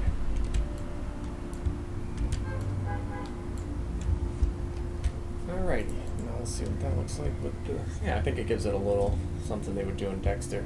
That's the big difference between working on a background that would be in a cartoon series is they got away with doing a lot of stuff in the background would be not as detailed. I guess what I'm running into is interesting is every time you walk up to something, it all has to be, very detailed. Yeah, it's like no point perspective, because you have to see everything and nothing. Yeah, there's no off in the distance. There's no horizon. That was one big thing to try to work with too, is no sky to show like I guess kind of silhouettes of stuff has been a big, very interesting to work with. So that's why I think these shadows kind of help give it a nighttime look on the gravestones. So I haven't really set up a background yet. Building it a lot. Yeah. I'm trying to build pieces here so we can do different things like cover up once we do our pattern. Oh, Animate TV's here. Very cool. Thanks for joining us. Let me see. Maybe I'll do some stuff. Finish up in there. I'm trying to think with this bell. I guess I should probably put some shadows on this bell up here. Even if you're going to see it. I don't know if you'll actually see this bell up here.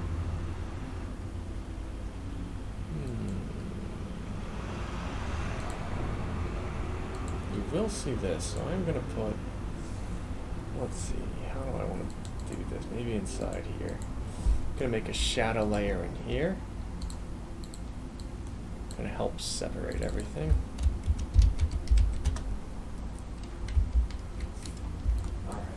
Alright. Get out. Alright, I got this. There. I'll circle back to me. Cool. Alright, Al. Alright. We'll see you next Friday. Well, I will. Good luck, everyone. Enjoy the weekend. Alright, I'll continue doing this. I'm going to use my linear again.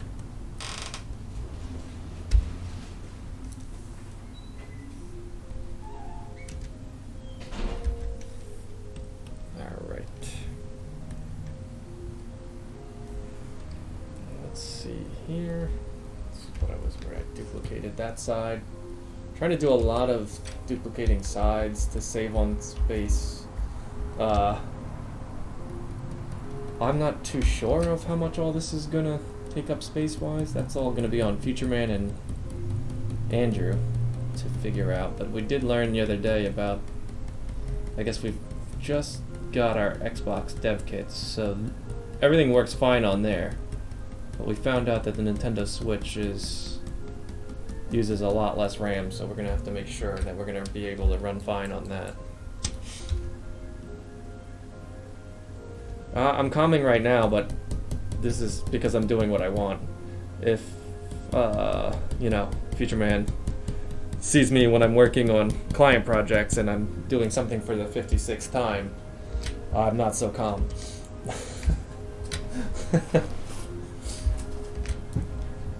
And also, 3 White Claws will start to calm you down when you get old.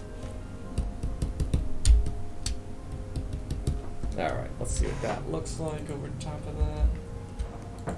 Gives us our shadow on there. And I think I want to put a shadow underneath. I'm going to work inside the bell tower. Alright.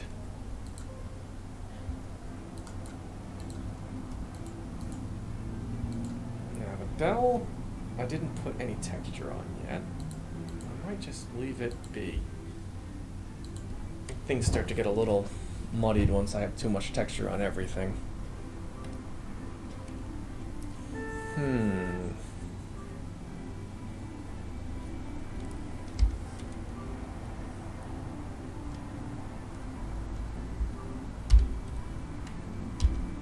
Steal that.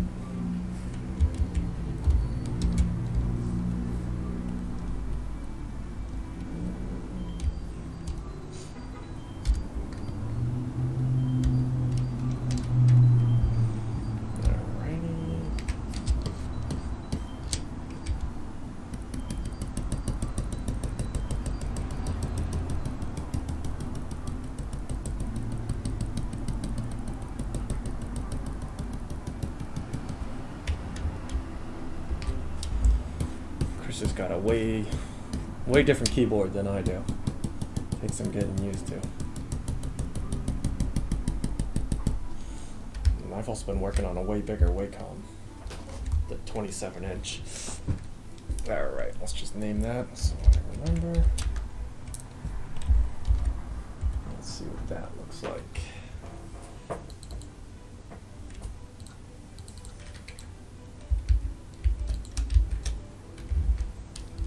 Okay, I'm gonna go into the background here. Let's see, this is called stairs for no reason. Shadow. Now, let's see if I made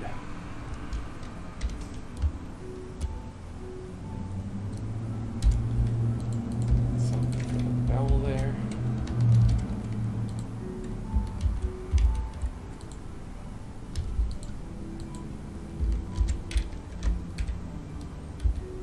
Okay. Yeah, I think that looks good. I think that'll work for now. Gives Cody something to start putting in. I'm now going to start designing the inside.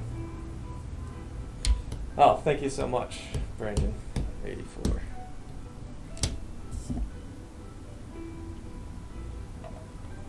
Now these were some of the same trees I made for another version. Let's see here. I actually just recolored them for nighttime.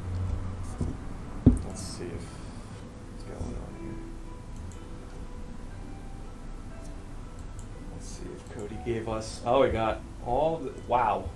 All right. Let's see if I can show this on the screen. Cody, with Future Man, was able to get all of them onto one sprite sheet. Is this a 8,000 square? Jesus. That's a lot of Becky's, and we're just getting started. Wow. That's crazy. That's a lot of Becky's, and we haven't even done... Oh, let me get back to that. Sorry about that. We haven't even gotten to the actual... We've got a few rolls and stuff we're starting to put in. We're probably going to have more combos. Is that... What is the halo going around there, Cody? Is that just from some PNG artifact? This is great. That's crazy. That's a lot. That's a lot. I can't believe we fit Becky on one thing, actually. Alright, let's see here.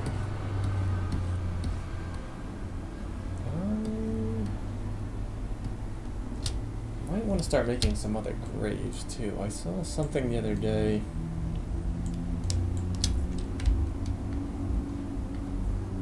Let's see. Oh, I wanted to go up in here too. Clean up some of this. This was all just squared off.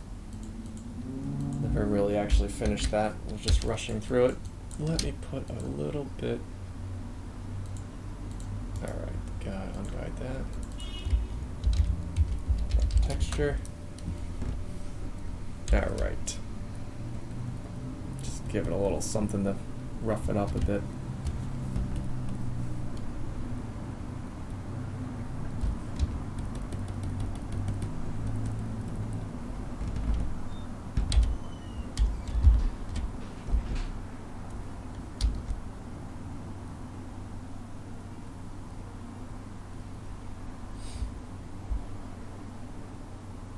Oh, that's from the Google Drive. Alright, that makes sense. Just showing it through there. Okay. That was why there was white pixelation around the character.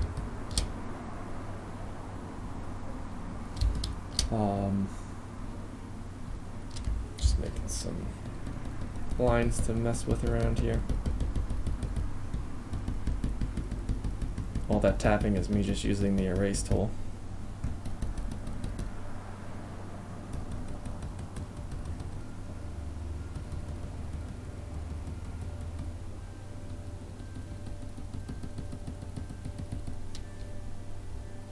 Oh, thank you, Natalie.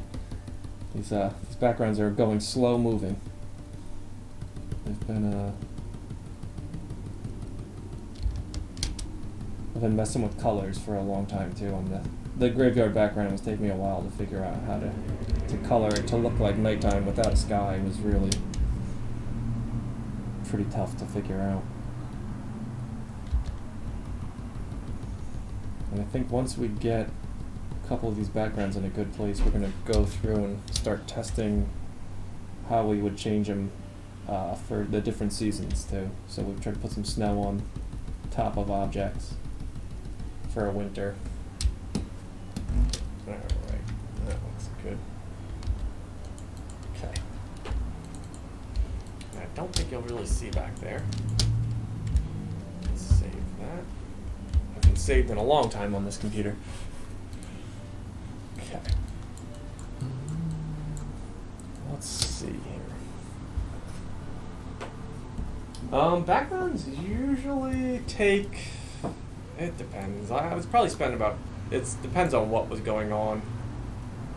Like the background, like all the backgrounds in the house took about a week probably. Yeah, or, you know, maybe a little less. We weren't working on it full time, but actually let me open up that and I'll show you what happened in the, let's see here. We've got cafeteria, neighborhood, outside, house.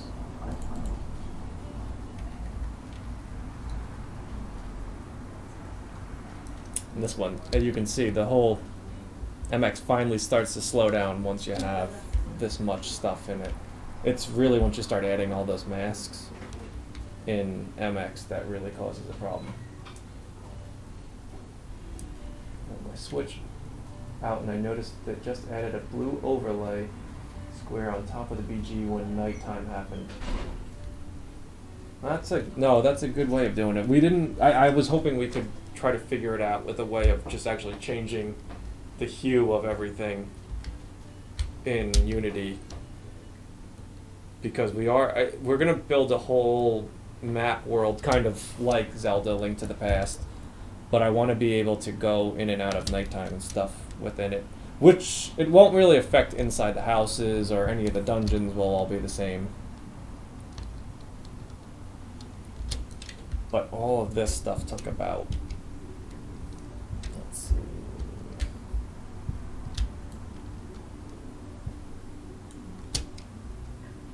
still have to finish that one.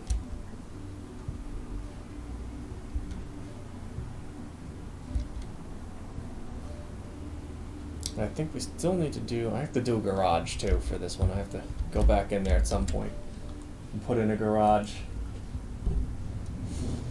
so we can go into the garage of Becky's house, because I made a door for it, so now I have to do it. The graveyard, I'm thinking I need, yeah, you can see some of what we were thinking about, what we're going to do with snow for the graveyard stuff. Probably gonna need a few more gravestones.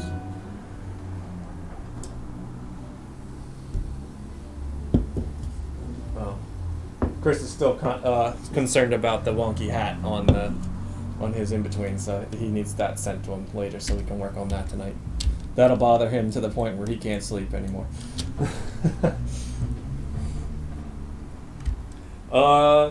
Conceptual of the backgrounds, I look at a lot of, you can probably see in this file, I bring in a lot of different things that I'm thinking about of, color palettes from Samurai Jack and Dexter's as influence of what we wanted to do.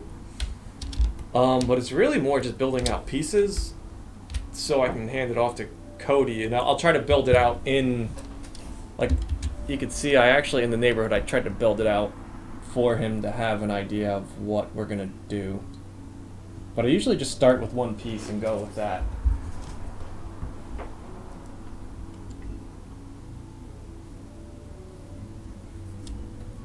Like with the house, I kind of just worked on the house first, brought in some of the trees, and then I started slowly building out a background for Cody to work from. And after looking at some other stuff, we'll probably reset up how these are set up too. So I'm gonna have to start working on a file to hand off to Cody and Andrew where I have kind of a small layout for them to go from, because I think what we want to do is have almost like 4 house blocks to look at, and you could see we would set up the backyards of 4 different houses on one square block, then have the street go around it. So let me see. I'm going to go back to I'm going to duplicate. Let's see. Let's duplicate this symbol. We'll call this tombstone 5. That's already been used. 6.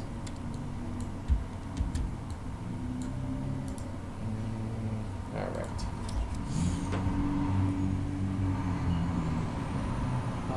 Let's see. Do you think of any mood or anything to help you stay inspired on what kind of thing you're going for?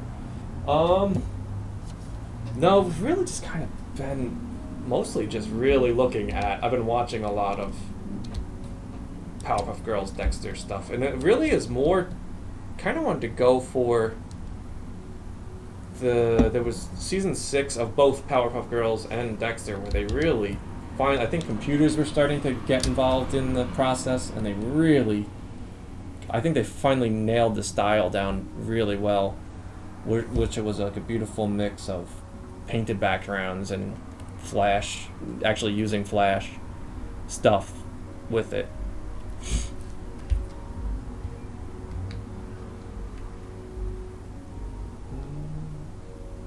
What Joe Whimsy was saying, hey, it's kind of out of context, but do you use basic shapes and forms to create characters?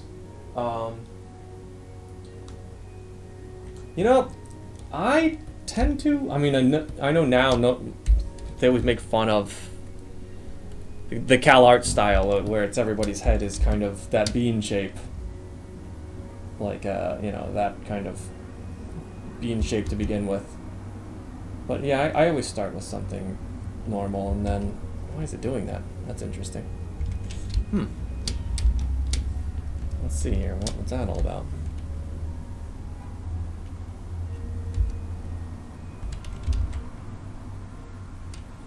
And then kind of, you can work with inside those.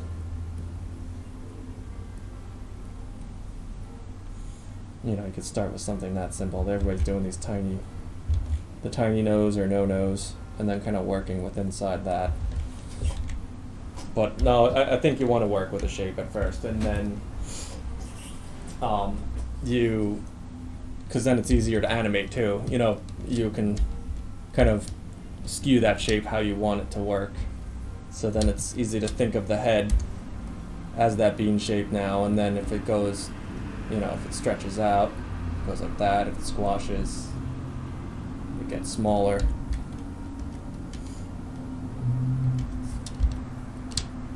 Alright, so this was my new tombstone. I'm going to work inside of here. I'm going to move everything over. And I'm going to try doing like I actually just start with shapes usually. I'm going to try to do... They have a lot of...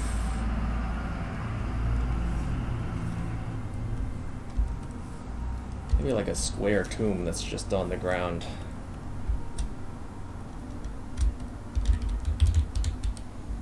Might actually make that color a little different.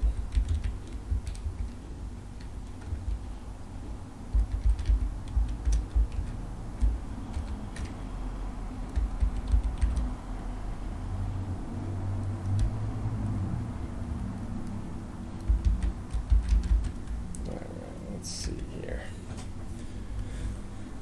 And then...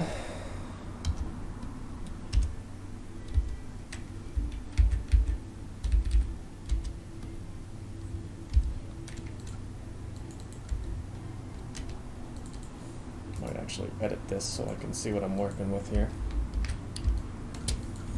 Alright, and then we'll do like that. Let's see, we'll make that a group.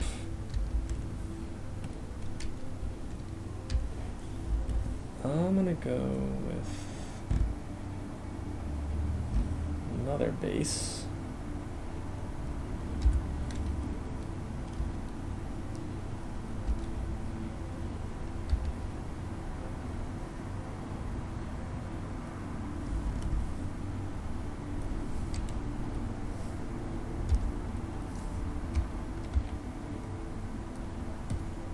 something like that. We'll make like a little kind of crypt keeper type thing. Alright. Shadows off. Let's see. That's a good place to start for that. I'm gonna make, and then I kind of make things a little bit wonky, just because that's how I feel like Dexter Slab would kind of treat it. Take the things, make it a little bit wonky, a little bit off. I guess, I mean, I say Dexter's, but the UPA style would have done this too in the 50s. Kind of give it that look. Maybe I'll do that to this even. Kind of make that a little up, that a little wonky. And then I'll do this too.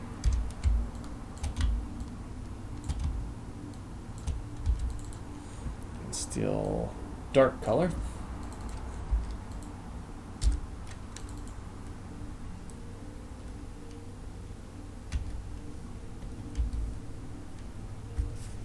And I might even give that a little texture there.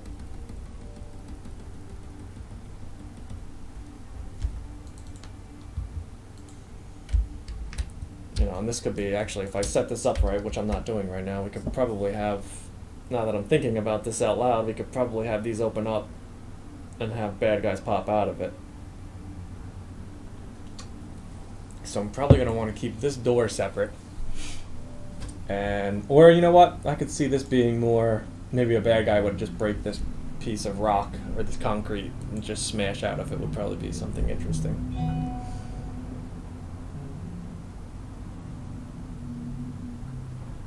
My wife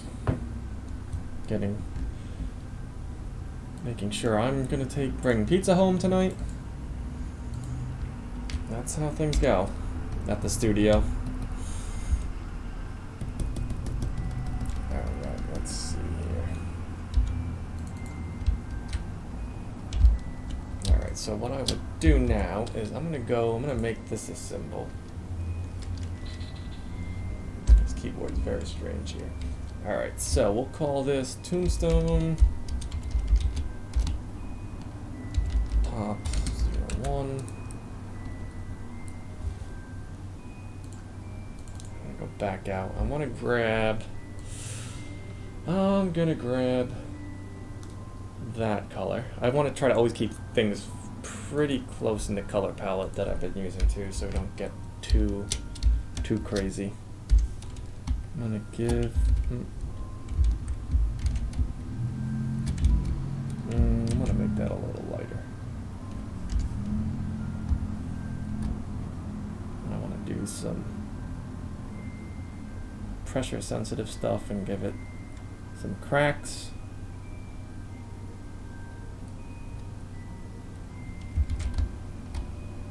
Give it some messed up corners.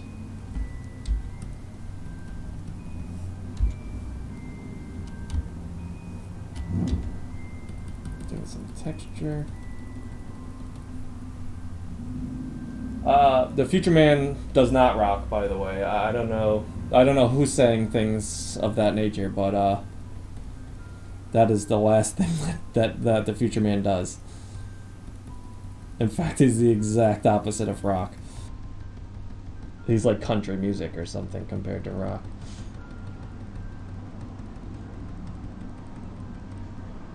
Although if it wasn't for him, we wouldn't be making this game, so I guess we owe him something.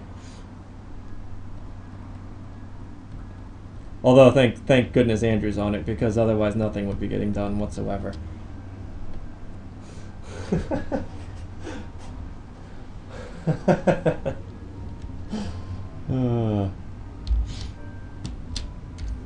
Let's see here. I'm gonna go make another. I kind of want to make that not so dark either. A little more subtle. Let's see what that looks on there.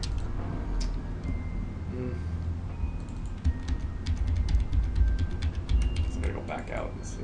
Yeah, I guess that's about right. I think That's right. And I might even grab some of those textures. Bring those in here to texture this thing up. Now these, I would do, actually, you know what I'm going to do? A little trick I do here is linear. I grab both colors, make one a little bit darker. I'm going to work my way up on this one.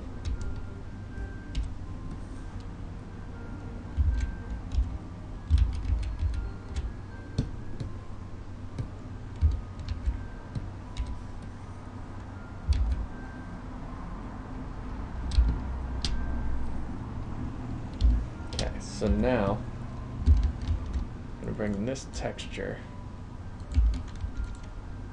over. I'm going to try to grab something in the middle here.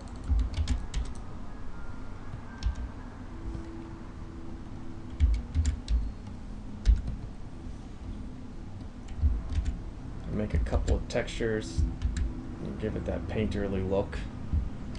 Then I grab another one from down here. I'm going to grab that color and just kind of make it look like it was painted with textures.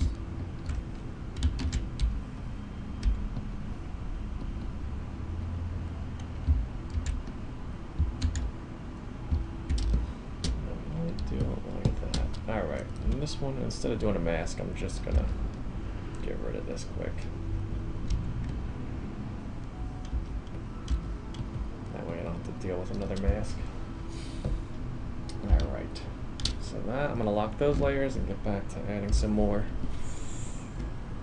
cracks. Give this a crazy corner. I think we could almost even give it one whole side that looks like that. I'm holding the shift key to make it draw straight like that too. And that way we can give one whole side a little bit of dimension.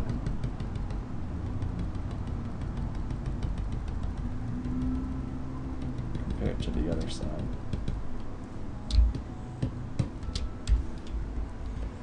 And then add some more cracks. Just kind of playing with the, I tend to hold the Wacom pen at the end of it and kind of try to paint like a brush to try to get that pressure sensitivity. Let's see, what time is it? I guess it's 4 o'clock. I guess I'm going to start wrapping up in a minute. I'm going to finish up what I'm working on here.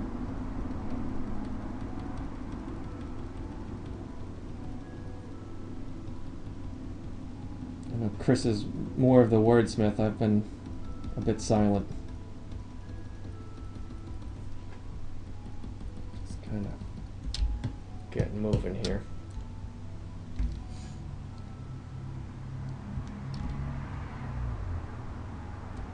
Oh, thank you, Brandon. I'm glad this is what we want to do. We want to teach people a bit too. No one really, I don't know. We all learn something in college, I guess, but it was never enough. You learn the most once you're out there in the world, working in it, and it seems to be a dying industry to us for some reason. I don't know. It seems to be slowing down a bit with people that actually want to animate or do actual animation. Just a lot of storyboarding and just character design. Which here we don't really even. Our characters are designed in the middle of our boards, which are really layouts, so we don't really have. It's one way to kind of cut costs is to just kind of go.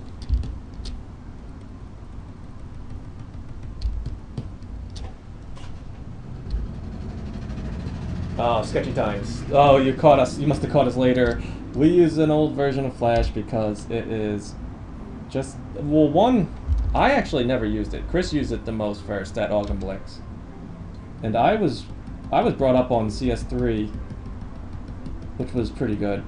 And I didn't really know, I never used MX, but Chris used it a lot, so he was very adamant about using it, and I didn't really know why.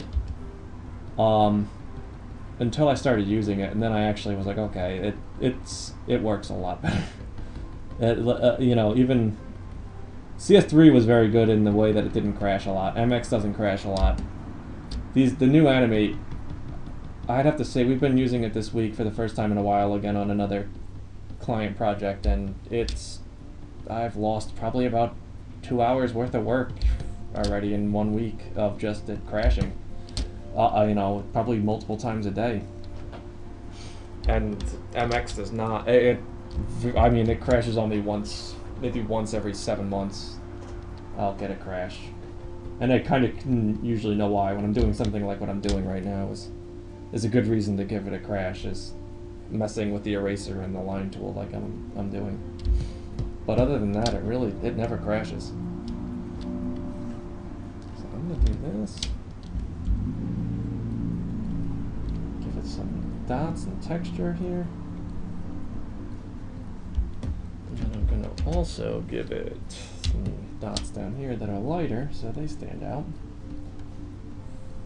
So it's just kind of a method I've been gravitating towards as we've been doing this more and more. Now we got this cool little toon top. So I think what I'm going to do is I can get rid of... I might steal this. I might steal that.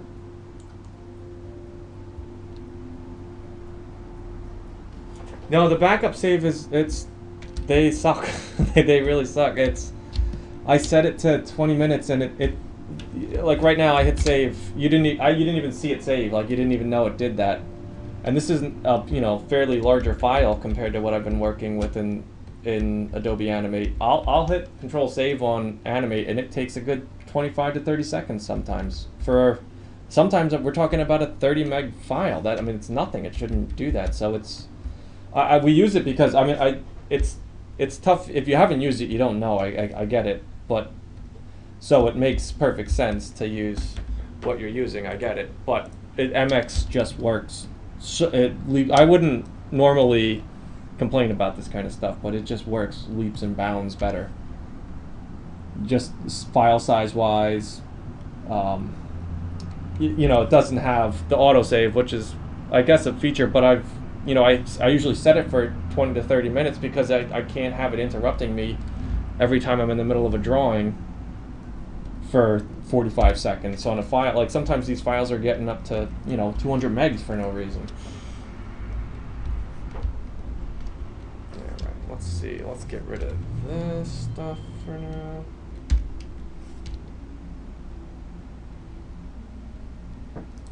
We've been talking about learning Toon Boom ourselves actually, Sketchy Times. It's something we probably should start doing. I'm more the program person. Chris is not a program person, so I usually end up learning. I'll try to learn something first, and if I can pass it off to him, we'll do it. But I was looking. We're gonna have to look into it soon, I think, because we can use Animate a bit, but it starts to always give us problems once we have to actually use it. Let's see. That's something different. That looks like something there, and we can even put something on top of it. I'll have to fix that shadow. Might give. Let's see if we did that. Get that moonlight look. Yeah, I think that's better.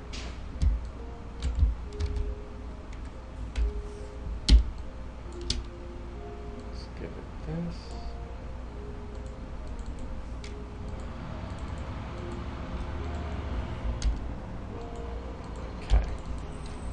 Alright, and I think for now we'll end this here. Some different variety of tombstones to mix and match. I think next week we should start messing around with probably animating breaking knees. I think that would be cool. We want to have a lot of the stuff interactive. I think if you go to the tree, you can see I have, you can hit the tree and leaves fall. So I haven't been doing much of that lately in the backgrounds. I've just been kind of making them. Let's see, does that one have one too? Yeah, that's got one too. So I want to start making things, interactable. So if you hit it, we could probably have Tombstone break a bit. So that will be the next time I'll start doing that with backgrounds.